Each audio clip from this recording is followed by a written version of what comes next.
The boutique stood as a beacon of elegance in the heart of the city's affluent district, its facade gleaming with understated sophistication. Inside, the air carried a subtle blend of cedarwood and bergamot, a deliberate touch to soothe the senses of its elite clientele.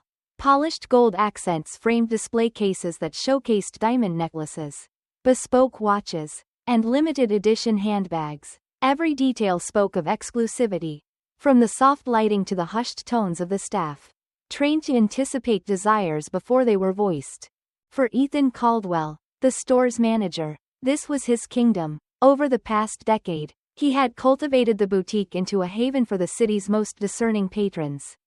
Ethan's sharp memory and meticulous attention to detail ensured that every regular customer felt valued, their preferences remembered and catered to with precision. Managing this store was not merely a job, it was a badge of honor. But beneath his polished exterior lay an unspoken reliance on instinct, a sixth sense sharpened over the years. Or so Ethan believed. That instinct had helped him navigate theft attempts and demanding customers alike. Yet, like many unexamined instincts, it was shaped by biases he neither questioned nor acknowledged. The afternoon was unfolding as usual when the bell over the boutique's entrance chimed softly, signaling the arrival of a new customer. Ethan glanced up, his trained eyes immediately assessing the figure who entered. The man was striking, tall and poised, dressed in a tailored navy suit with subtle pinstripes. His Oxford shoes gleamed under the recessed lighting, and a sleek wristwatch peeked from beneath his cuff, its craftsmanship speaking volumes to anyone who understood such things.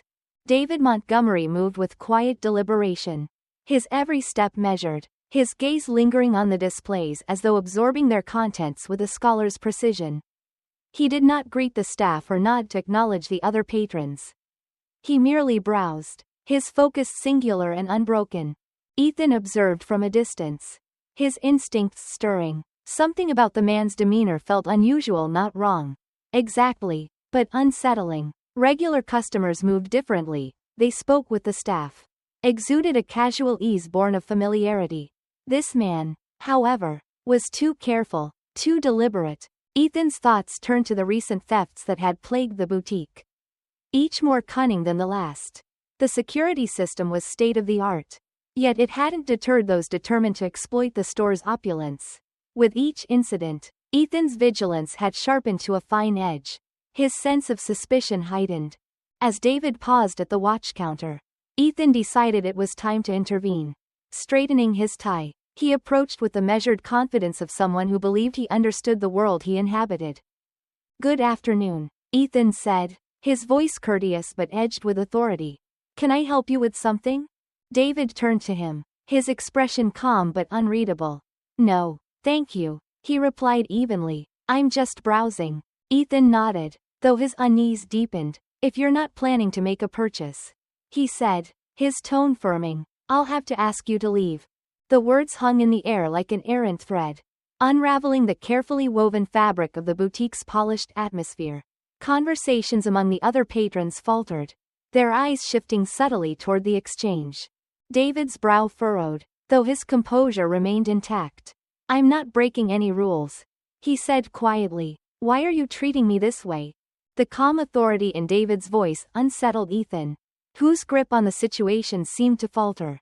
"I know what you're up to," Ethan said, his voice sharp now. "You're stealing. Don't think I haven't noticed."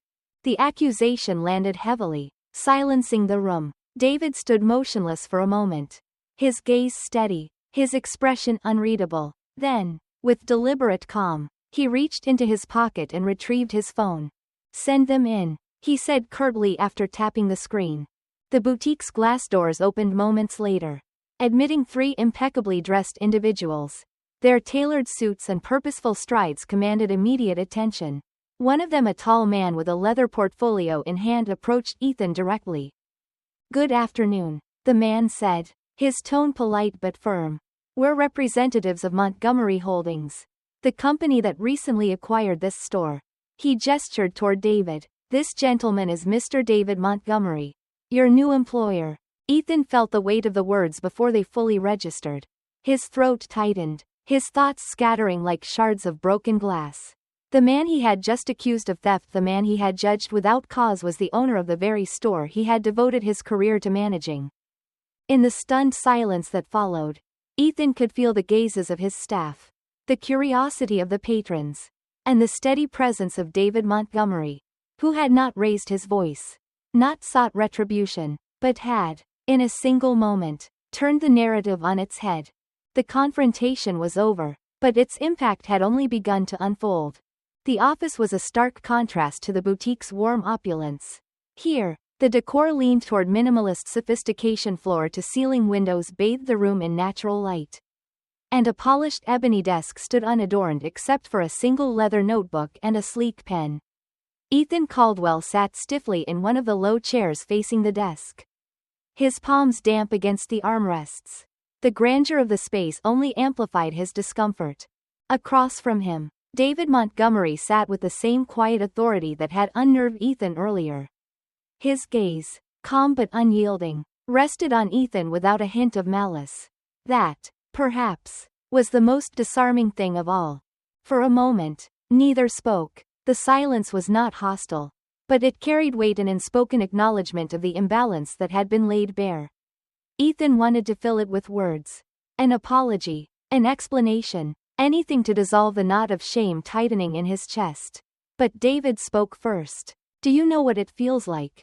David began, his voice steady. "To be judged not for who you are, but for what someone assumes about you." The question hung in the air, simple yet profound. Ethan swallowed hard, the weight of the moment pressing down on him. He opened his mouth to respond, but David raised a hand, stopping him. "This isn't about excuses," David continued, his tone firm but not unkind. "It's about accountability. Your actions today weren't just a mistake, they were a reflection of something deeper. Something that doesn't belong here." Ethan's throat tightened. He wanted to explain that it hadn't been personal, that his judgment had been clouded by recent thefts and the pressure of maintaining the store's reputation. But he knew those words would only sound hollow.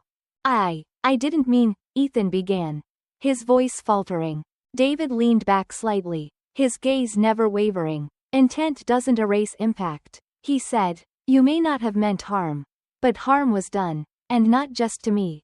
What you did undermines the values this store should stand for. Do you understand that?" Ethan nodded slowly, his shame palpable. "I do," he murmured, his voice barely above a whisper. David sat quietly for a moment, as if considering his next words. When he spoke again, there was no anger, only resolve. "This isn't about punishment," he said. "It's about change. For you, for this store, and for everyone who walks through those doors." Ethan looked up, his eyes meeting David's. There was no triumph in the man's expression, no satisfaction in his authority. Instead, there was something far more unsettling, an invitation to reflect, to face the uncomfortable truths Ethan had spent a lifetime avoiding. "You're lucky I'm not suing you," David said, his tone measured. "But I don't believe firing you is the solution either. Instead, you and the entire staff will undergo comprehensive diversity and bias training. This isn't optional, it's necessary." The words landed with a finality that left no room for argument. Ethan nodded again, his mind racing with a mix of relief and apprehension. David leaned forward slightly, his expression softening just enough to suggest a trace of empathy. "This isn't just for my sake," he said. "It's for yours. Because if you can't confront this, if you can't grow from it, then you'll carry it with you. And it will limit you, in ways you might not even see yet." The silence that followed was heavy but not suffocating. Ethan sat with the weight of David's words, recognizing them as both a reprimand and a gift. As he left the office later, walking back through the boutique that had once felt like his domain, Ethan saw the space differently. The gold accents, the precise lighting, the curated displays, they no longer felt like symbols of his success. Instead, they seemed like mirrors, reflecting the flaws he had ignored for too long. The humiliation lingered, but beneath it, something else began to take root, the faint, fragile beginnings of resolve. He had been given an opportunity, a second chance to understand, to change, and perhaps, to make amends. And as the boutique doors closed behind him, Ethan resolved not to waste it. Ethan Caldwell arrived early for the first diversity and bias training session. A quiet unease shadowing his every step. The training room was unremarkable. A small conference space with neutral-toned walls and chairs arranged in a semicircle. A projector screen displayed the words, "Unconscious Bias. Recognizing the Invisible." Ethan read the title twice. Its simplicity masking the depth of the work ahead. As his colleagues filtered in, Ethan kept to himself. The familiar faces now seemed distant, their smiles strained with curiosity or quiet judgment. Ethan wondered if they saw him differently now, knowing what had happened, or worse, if they didn't. The trainer, a poised woman with a calm presence, began by asking the group to reflect on their assumptions. "Bias isn't always loud," she said. "Sometimes, it's the quiet voice in the back of your mind, guiding decisions you don't even realize you're making." Ethan sat still, her words sinking in. He thought about that day in the boutique. How his instincts had seemed so certain, so justified. Now, those same instincts felt like strangers, their origins murky and unsettling. The session continued with exercises designed to challenge perceptions. One involved analyzing photographs of people in different contexts. Ethan found himself hesitating, unsure whether his conclusions were grounded in reason or shaped by unconscious filters. The realization was uncomfortable, but it was also necessary. Over the next few weeks, the trainings deepened. Ethan began to learn how biases formed not as malicious intent, but as shortcuts the mind created over time. He saw himself in the examples, recognizing patterns he had never questioned before. One evening, after a particularly challenging session, Ethan stayed late, sitting alone in the now empty training room. The trainer had spoken about how acknowledging bias was only the first step. "What matters," she had said, "is what you do next. Change isn't about perfection, it's about progress." Ethan thought about those words as he stared at the blank notepad in front of him.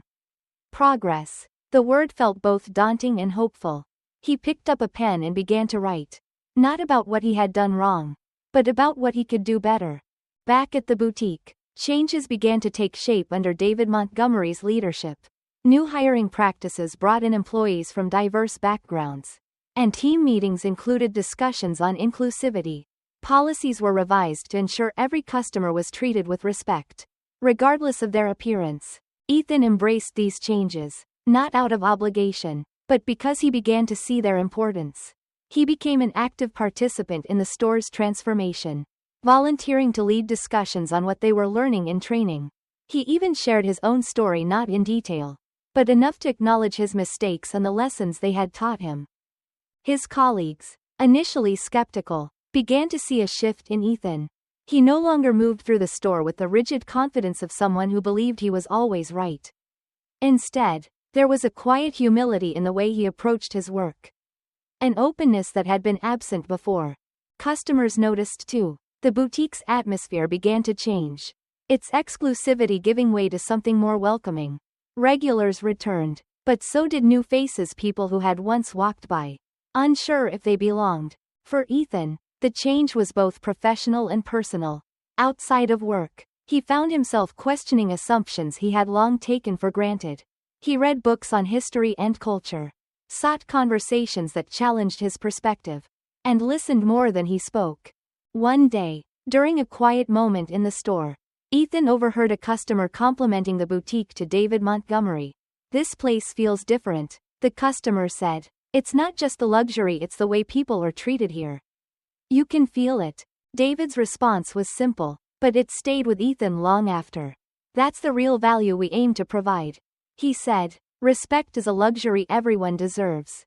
Ethan glanced over at David, who met his eyes and gave a small, knowing nod. In that moment, Ethan realized that his journey wasn't just about redemption, it was about being part of something larger. It wasn't easy. Change rarely was. But for the first time, Ethan felt that the effort was worth it. Not only for himself but for the world he wanted to help create. Years had passed, but the memory of that pivotal day in the boutique remained vivid for Ethan Caldwell. It was no longer a source of shame but a reminder of how profoundly a single moment could reshape a life. Today, as he stood among his colleagues at the company's annual meeting, He felt a quiet pride in how far they had come, not just as a team, but as individuals. The meeting was held in a grand hall, its high ceilings and soft lighting lending a sense of reverence to the occasion. Employees from across the country filled the room, their faces reflecting a diverse tapestry of backgrounds. On the stage, David Montgomery stood behind a simple podium, his presence commanding yet unassuming. "Our success," David began, his voice calm and measured, as often measured by numbers: sales, growth, expansion. But let me remind you that these achievements mean little if they are not built on a foundation of respect and dignity. The room was silent, not from obligation, but from genuine engagement. David's words carried weight, not because of his position, but because of the integrity with which he spoke. Ethan listened intently, reflecting on the changes that had reshaped the company under David's leadership. The boutique chain had flourished, not just as a luxury brand, but as a symbol of inclusivity and progress. What had once been a space defined by exclusivity had become a place where every customer felt valued, regardless of their appearance or background. For Ethan, this transformation was deeply personal. He remembered the countless conversations he had with staff and customers, the hard questions they had all been encouraged to ask themselves. He had grown comfortable with discomfort, recognizing it as a necessary step toward understanding. David continued, his tone steady. "We live in a world that often rushes to judgment, where assumptions can be made in an instant but take a lifetime to undo. It's easy to fall into patterns, to trust instincts shaped by years of unexamined experiences. But we are better than that. We must be better than that." Ethan felt a surge of emotion, not dramatic, but quietly affirming. He thought about the customer who had thanked him just last week, saying how welcomed they felt in the boutique. He thought about his younger self, the man who had once let bias dictate his actions, and how far that man had come. David's gaze swept the room. "True luxury," he said, "is not in the items we sell. It is in the respect we give to our customers, to each other, and to ourselves. That is the legacy I hope we leave behind." The applause that followed was not thunderous, but it was heartfelt. Ethan joined in, his hands steady, his heart full. After the event, Ethan lingered, watching as his colleagues mingled and reflected on the speech. David approached him quietly, his expression warm. "You've done well," David said simply. Ethan nodded, the weight of those words settling gently on his shoulders. "I've tried," he replied. David smiled. "That's all any of us can do."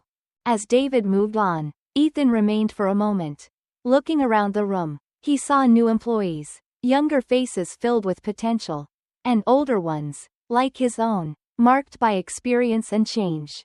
This was the legacy David had spoken of, not the wealth, not the products, but the people. Ethan knew he would never be the man he was before that day in the boutique. And for that, he was grateful. He had been given a second chance, not just to redeem himself, but to contribute to something greater. And as the crowd began to thin, Ethan stepped forward, ready to embrace the next chapter, not just of his own story, but of the collective journey they had all embarked on together. It was a quiet legacy, built not on grandeur, but on the simple, enduring power of respect.